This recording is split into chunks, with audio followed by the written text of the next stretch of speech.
The topic of today's video is how to add text morph to a text in Davinci Resolve. So I've just made two different texts here and I really don't have a full grasp on the Fusion tab right now. So I was looking for the quickest and easiest way to do this, and for me this was it. So as you can see, we're on the Edit tab right here, and you want to click on Effects on the top left, and then we want to go to the toolbox, and what we're looking for is the additive dissolve, but you can just find it right over here, and then drag it in between the two text clips.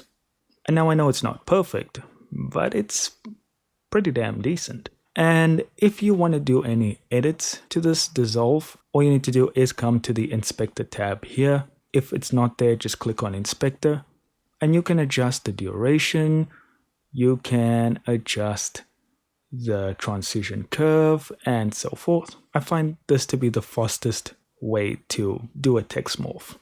Obviously, you can use the Fusion tab and create something amazing with some motion blur and all that jazz. But as I say, I just wanted to share this one with you. Thank you so much for watching. Do consider liking and subscribing, and I'll see you in the next video.